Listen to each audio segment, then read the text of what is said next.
Hola, buenas noches. Mi nombre es Luis Ángel Vanegas, estudiante del programa de Ingeniería Ambiental, en este caso el curso de Propiedades y Contaminación del Suelo, presentado al tutor de curso, Pablo Alberto Quintero, del grupo 358013-43. A continuación les voy a presentar la ubicación geográfica donde se encuentra localizada la problemática, en este caso la sabana de Bogotá. Como se puede observar, la imagen nos muestra dónde se ubica la sabana de Bogotá, que se encuentra sobre la cordillera oriental en la parte sur del altiplano cundiboyacense. Es una de las altiplanicies más extensas de los llanos colombianos y su altura está promedio entre los 2.600 metros sobre el nivel del mar. A través de la primera fase se realizaron el diagnóstico del problema. Para realizar el diagnóstico del problema es importante tener en cuenta aspectos como los tipos de suelo y sus características y sus antecedentes de estudio. En este caso, en la primera fase nos dieron unos datos importantes que fueron estudiados en tiempos anteriores, en el cual se encuentra la localización, la altitud, que es 2.640 metros, como lo ha dicho anteriormente, una temperatura de 19 grados, una precipitación anual en milímetros de 1200, un nivel freático muy profundo, un tipo de drenaje natural, un material parental de ceniza volcánica depositada sobre arcilla lacustre. Otros aspectos importantes que tuvimos en cuenta fue el porcentaje de materia orgánica, las arenas en un 64%, los limos en un 24% y las arcillas en un 12%. Para hallar la taxonomía del suelo, que fueron uno de los aspectos importantes, cuando se realizó la clasificación, pues se puede identificar que la sabana de Bogotá pertenece a un suelo andisol. Estos suelos, como se decía anteriormente en la tabla de la primera fase, son depósitos de materiales volcánicos, son cenizas de piedras pómez, carbonillas, lavas o materiales piroclásticos, que representan cerca de un 11.6% del territorio y se localizan en la alta concentración demográfica. También se dice que fueron emitidos por los volcanes del Ruiz y del Tolima.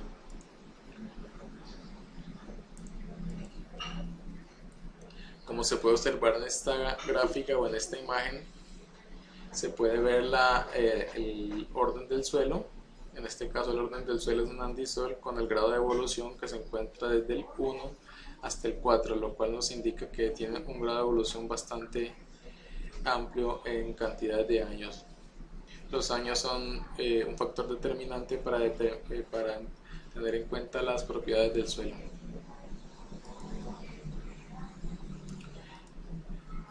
También es importante que en estas fases utilizamos el triángulo de textura como uno de los elementos fundamentales para poder determinar los tipos de suelos. El triángulo de textura lo que nos muestra son los porcentajes de arcilla, limo y arena. Si podemos observar, en la primera fase la tabla nos mostraba que el porcentaje de materia orgánica de 0 a 40 centímetros los encontramos con las arenas del 64%, los limos 24% y las arcillas del 12%. Para poderlo trabajar nos ubicamos en la primera parte de las arenas, el 64%, que sería en esta parte, los limos el 24%, o sea, en esta parte, y las arcillas el 12%, lo cual nos viene a dar un intersecto que es un terreno franco arenoso.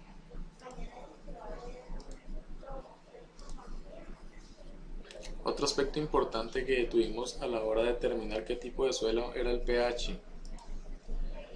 Como se puede observar en la imagen, el pH en la escala hacia la parte izquierda son suelos ácidos y a la parte derecha son suelos alcalinos. Como es un suelo de 5.5, su pH está en 5.5, se puede decir que es un suelo poco ácido, está entre la transición entre poco ácido y poco fuerte, pero en general es un suelo ácido.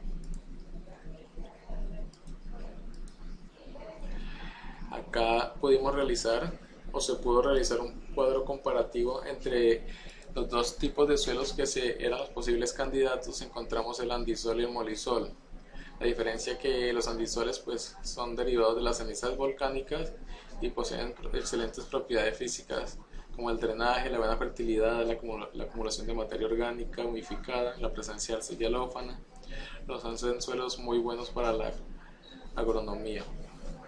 Están los molisoles por el otro lado, que son suelos oscuros con altos contenidos de materia orgánica. Los suelos molisoles se puede decir que son suelos excelentemente para el agro, excelentemente fértiles, sino que a diferencia de los andisoles tienen bastante contenido de arcilla y buena cantidad de cationes, lo cual forman bases. Al formar bases se pueden decir que son suelos alcalinos, por lo tanto no estaría dentro de las características que nos muestra la primera tabla con el pH de 5.5.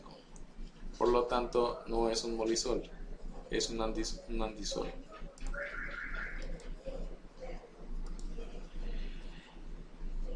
Tenemos también la formulación de hipótesis, que es el aspecto a trabajar en la segunda fase, que es importante tener en cuenta aspectos como los encontrados, ya que estos elementos nos brindan información clara de la problemática. De igual forma se determinaron los tipos de cultivos que realizan los pobladores, así como los métodos convencionales de riego, la siembra, la recolección de los productos y sus derivados.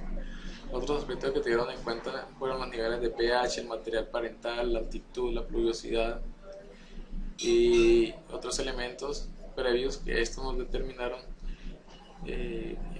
la hipótesis que podría causar la contaminación del tipo de suelo.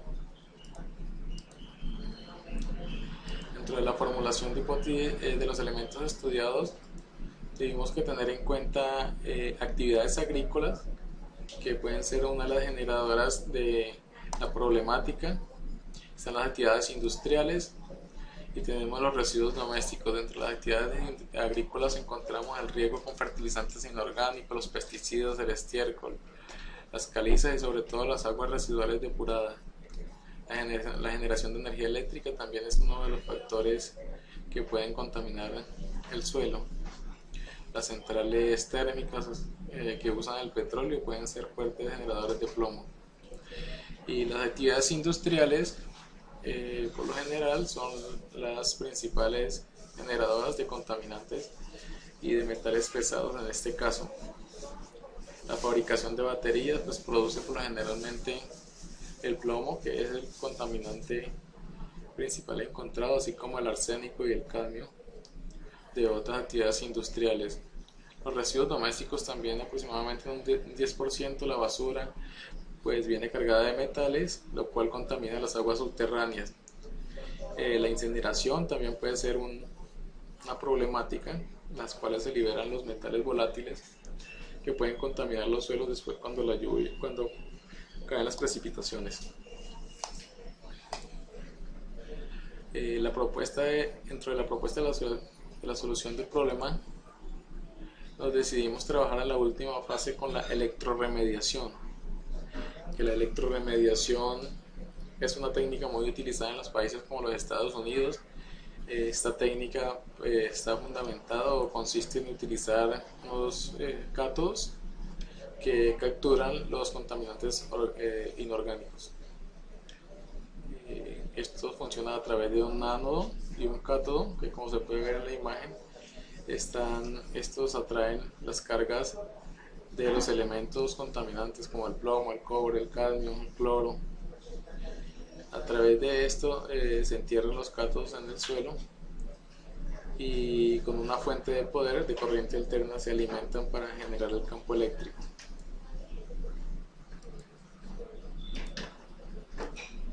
En esta imagen podemos hacer una observación más clara, más detallada de cómo funciona la electroremediación. Como decía anteriormente, posee la fuente de poder, posee un ánodo, posee un cátodo y las partículas negativas van al ánodo y las partículas positivas van al cátodo, generando la atracción de los contaminantes.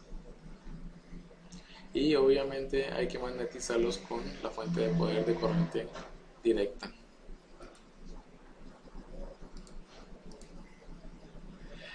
¿Cuáles son las ventajas que posee el sistema?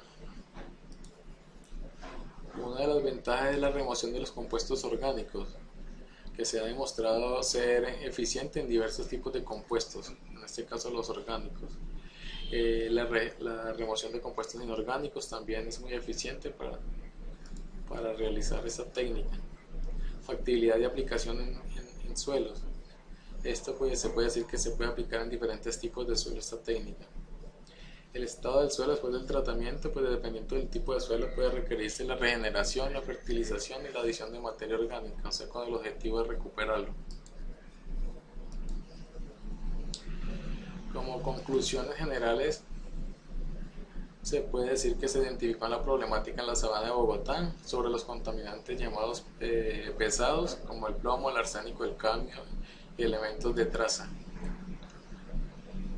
Otra fue la identificación de elementos, este tipo de elementos estudiados en la unidad 1, dentro de los que podemos denunciar el pH, la permeabilidad, tipos de suelo, nivel freático, la humedad, la precipitación, o sea, aspectos importantes para poder determinar qué tipo de suelo. Se aprendió a manejar el triángulo de texturas, el cual de acuerdo a sus características podemos identificar las arcillas, las arenas y los limos, lo cual nos lleva a tener un patrón más claro acerca de los tipos de suelos. Se realizaron las hipótesis pertinentes con el objeto de dar la solución a la problemática presentada. Se estudiaron los diferentes tipos de remediación de suelos, como técnicas como la bioremediación, la fitorremediación y la electroremediación. La bioremediación pues, es una técnica que se utiliza a través de la implantación de bacterias o de microorganismos vivos, y la fitorremediación a través de plantaciones que pueden absorber la contaminación a través de los metales pesados, a través de sus raíces. Y la electroremediación, el tema que vinimos tratando, que es a través de corriente eléctrica, a través de un ánodo y un cátodo.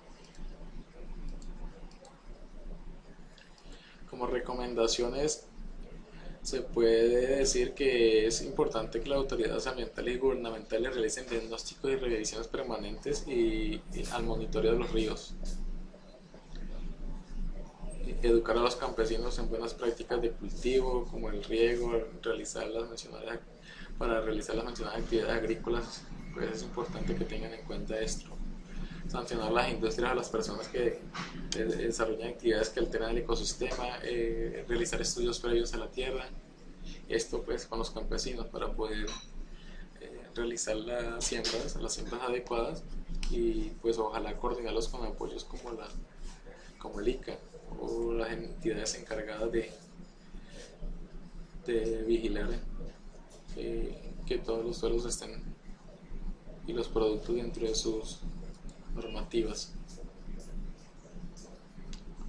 Aplicar sanciones con la normativa de acuerdo al margen que es permitido los contaminantes en el agua. Como bibliografía, pues tenemos las sacadas de la unidad 1, las primeras dos bibliografías fueron sacadas de las temáticas de la unidad 1 y las otras dos de las temáticas de la unidad 2. Esto ha sido todo por hoy, les agradezco y recuerden que les habló Luis Ángel Vanegas. Muchas gracias.